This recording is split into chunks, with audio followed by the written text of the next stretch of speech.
Job 26. Job proclama la soberanía de Dios. Respondió Job y dijo: ¿En qué ayudaste al que no tiene poder? ¿Cómo has amparado al brazo sin fuerza? ¿En qué aconsejaste al que no tiene ciencia? ¿Y qué plenitud de inteligencia has dado a conocer? ¿A quién has anunciado palabras? ¿Y de quién es el espíritu que de ti procede? Las sombras tiemblan en lo profundo, los mares y cuanto en ellos mora. El Seol está descubierto delante de él, y el Abadón no tiene cobertura. Comentario: Abadón puede traducirse como destrucción, una alusión metafórica al sepulcro. Salmos 88:11. Versículo 7. Él extiende el norte sobre vacío, cuelga la tierra sobre nada. Ata las aguas en sus nubes, y las nubes no se rompen debajo de ellas. Él encubre la faz de su trono, y sobre él extiende su nube. Puso límite a la superficie de las aguas, hasta el fin de la luz y las tinieblas. Las columnas del cielo tiemblan y se espantan a su reprensión.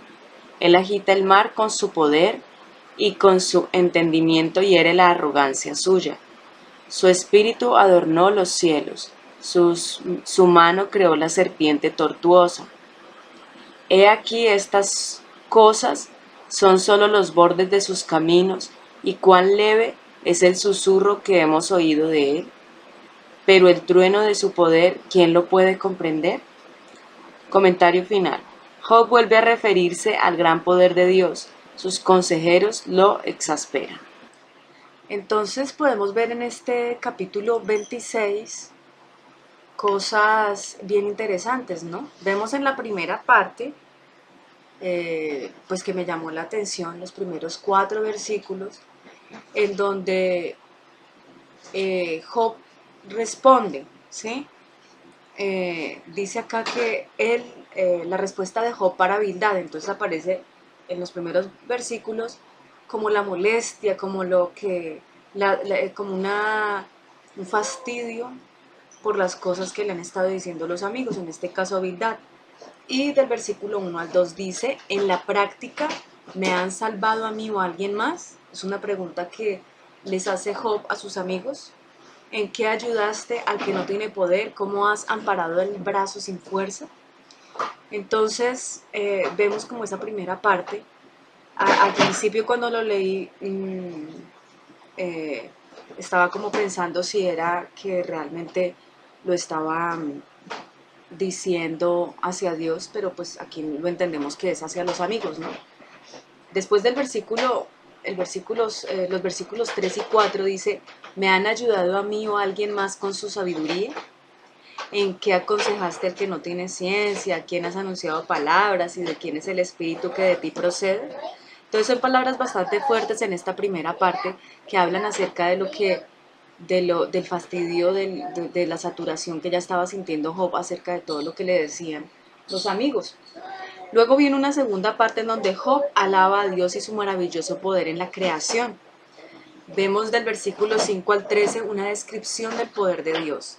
Y vemos aquí cosas maravillosas. Dice, por ejemplo: las sombras tiemblan en lo profundo, los mares y cuanto en ellos mora, ¿cierto?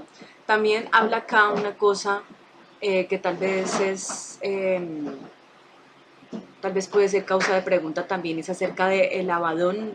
Dice aquí: el Abadón no tiene cobertura. Esto es el infierno, el lugar de destrucción, el palacio del rey Abadón. Así es llamado el diablo en Apocalipsis 9:11.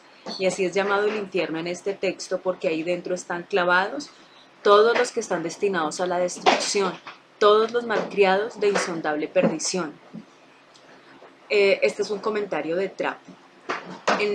En otra parte dice: cuelga la tierra sobre nada. Y qué interesante es esto, porque vemos cómo Job notablemente entendía que la tierra no la sostenía nada, no la sostiene nada. ¿Qué la sostiene? El poder de Dios.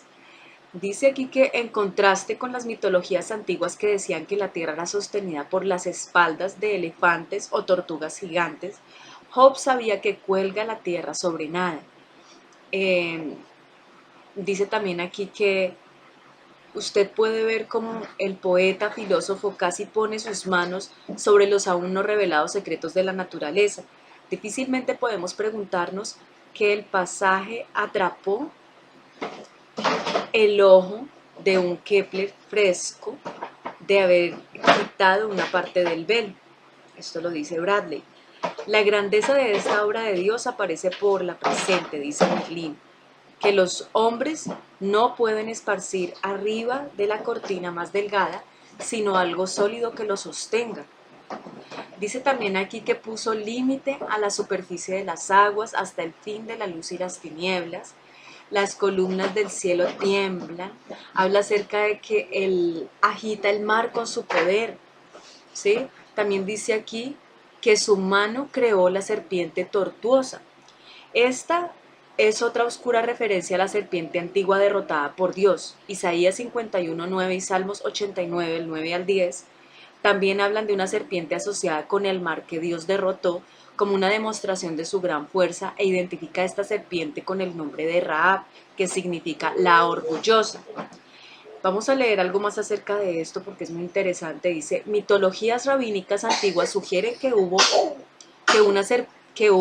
una serpiente malvada en el mar pristino resistiéndose a la creación y que Dios mató a la serpiente y trajo orden al mundo. Génesis 1 del 1 al 2.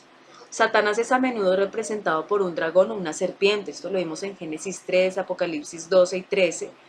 Y el mar es considerado un lugar peligroso o amenazador en la mente judía. Isaías 57:20, Marcos 4:39, Apocalipsis 21:1. Por lo tanto, Leviatán podría ser una manifestación tipo serpiente de Satanás, quien fue el Rahab original, orgulloso. En los tiempos antiguos de Job había muchas leyendas populares acerca de los dioses que combatieron diferentes deidades hostiles para crear la tierra. Job tomó algunas de esas historias e hizo al Señor Dios el héroe de ellas. Por lo tanto, es el Señor Dios quien agita el mar con su poder. Cuando leyendas antiguas dijeron que Tiamat, lo profundo, era la diosa caótica derrotada por el dios héroe Marduk Bel, o Yam, el mar, que fue derrotado por Baal. Aquí el mar que Dios domina no es la deidad Yam. Job despersonalizó a Yam utilizando el artículo definido el mar, expresando así su innata teología monoteísta. Marduk empleó 7 vientos para derrocar a Tiamat. Aquí el mismo aliento de Dios despeja los cielos. Todo el poder del viento es su aliento. Más adelante, por su propia sabiduría, habilidad y poder, hizo pedazos a Rahab y atravesó a la serpiente rastrera, a diferencia de Marduk, que dependía de que le permitiesen los dioses padres. Job entonces demostró la autoridad de Dios sobre el dominio de Mot, el dios de la muerte, en Job 26 del 5 al 6, y sobre el dominio de Baal, el dios cósmico de la tormenta, en Job 26 del 7 al 10, y en Job 26 del 12 al 13, Job atrajo la atención sobre el poder sobrecogedor de Dios sobre el dominio de Yam, el dios marino de la tormenta. Un estudio de los nombres del Antiguo Testamento para los bien conocidos monstruos marinos mitológicos cananeos como Rahab muestra cuán resueltamente los autores del Antiguo Testamento usaron el lenguaje para enriquecer sus propias concepciones poéticas de la supremacía del único Dios verdadero. Aquí podemos ver lo que es la guerra espiritual. Aquí nos podemos dar cuenta cómo se manifiestan también estos nombres que son nombres de demonios, ¿cierto? Que son potestades y cosas bien fuertes, y cómo Dios es el vencedor de todas estas cosas y cómo también hay una profundidad en todas estas cosas que habla Job acerca de quién es Dios. Por eso también nosotros podemos ver cómo Job decía que de oídas le había oído, pero ahora sus ojos le ven, ya en los capítulos finales. Entonces nos damos cuenta del conocimiento, de la profundidad que tenía Job y de cómo también todo esto contrastaba con las religiones paganas de la época. En el versículo 14 dice acá, el hombre a la luz del poder de Dios. Vemos entonces también cómo habla acerca del Dios de los hombres, no solamente de la tierra, sino del hombre. Y Finalmente vemos cómo dice aquí, he aquí estas cosas son solo los bordes de sus caminos. La descripción de Job del poder de Dios en Job 26 del 5 al 13 es increíble e impresionante. Sin embargo, Job sabía que esta descripción no comenzaba a describir totalmente a Dios. Cuando Dios finalmente le habla a Job más adelante en el libro, le hablará más acerca de sus caminos sobre los cuales Job solo ha tocado los bordes, o sea que él solamente conocía como el contorno, ¿no? La parte superficial. Él traerá un poco del trueno de su poder a Job, ¿sí? Es tremendo. La explicación del sufrimiento de Job es el hecho de que Dios y Satanás han hecho de su alma un campo de batalla. No fue para disciplinar o perfeccionar a Job, sino por un propósito oculto que él no conocía. Pero su intuición lo hizo aferrarse al hecho de que solo el único que podía explicar las sublimidades de la naturaleza era el único que podía explicar lo que estaba sucediendo, a pesar de que Job se sentía con esa impotencia, porque él no sabía lo que le estaba pasando. Sí sabía que Dios, que era el soberano, que era el poderoso, que es el que es, él sí sabía qué era lo que estaba pasando y por qué estaba permitiendo que le ocurrieran estas cosas tan terribles a Job. Finalmente dice aquí, pero el trueno de su poder, ¿quién lo puede comprender? Job entendía mucho sobre Dios, pero entendía lo suficiente como para saber que había mucho más que él no podía comprender.